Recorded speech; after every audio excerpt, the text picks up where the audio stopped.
Welcome back to another look at Sunday School Stories.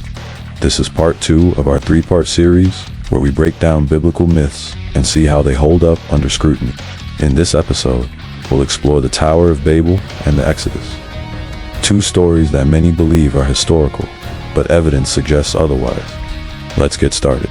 The Tower of Babel. The story of the Tower of Babel is one of the most well-known origin stories in the Bible. According to Genesis, early humanity spoke a single language and decided to build a massive tower that would reach the heavens. But God, fearing their ambition, confused their language and scattered them across the earth. This is meant to explain why humans speak different languages. But does this account hold up? Not even close. First, let's talk about linguistic history. Languages didn't suddenly appear out of nowhere. They evolved gradually over thousands of years through migration, cultural exchange, and linguistic drift. Historical linguistics shows that languages have roots that go back tens of thousands of years, far beyond the supposed time of Babel. Second, there's the archaeological problem. The Bible suggests that all of humanity lived together and then suddenly dispersed because of this tower. But history tells us otherwise. Civilizations already existed across the world long before this biblical event was supposed to have taken place. There is no evidence of a single, unified culture suddenly splitting into multiple linguistic groups all at once.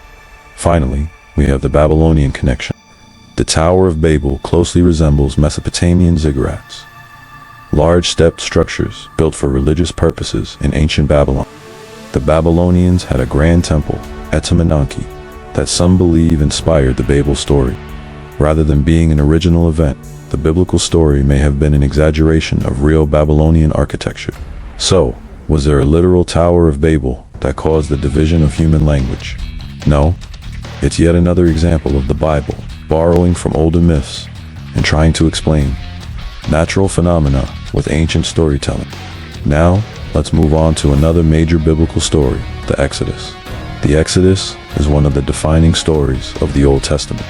It tells of Moses leading the Israelites out of slavery in Egypt, performing miracles like parting the Red Sea, and guiding them through the desert for 40 years before reaching the Promised Land. But here's the problem. There is no historical evidence that this ever happened. First, let's look at Egyptian records. Ancient Egypt was one of the most well-documented civilizations of the time. They recorded wars, famines, construction projects, yet there is zero mention of millions of Hebrew slaves suddenly vanishing. No plagues, no mass migration, no miraculous parting of a sea. Even the cities mentioned in the Exodus story create problems. The Bible claims that the Israelites built the cities of Pithom and Ramesses for Pharaoh, but these cities weren't constructed until long after the supposed events of the Exodus. This means the timeline doesn't even match up within the biblical text itself. Then there's the archaeological issue. If millions of people wandered the Sinai desert for 40 years, we should find some trace of them. Pottery, tools, burial sites. But archaeologists have searched, and they've found nothing that supports the story of the Exodus as a real historical event. So where did the story come from? Some historians suggest that smaller groups of people may have fled Egypt at different times, and that these scattered events were later merged into a grand national myth. Others believe the story was simply fabricated to give the Israelites a shared origin story that emphasized their divine connection. Either way, the evidence is clear. The Exodus, as described in the Bible, never happened. That wraps up episode 2 of our 3-part series. Next time, we'll take a look at some of the wilder Bible stories, like Jonah and the whale, Samson's super strength, and talking animals. Make sure to subscribe and join us for the final episode of another look at Sunday School Stories.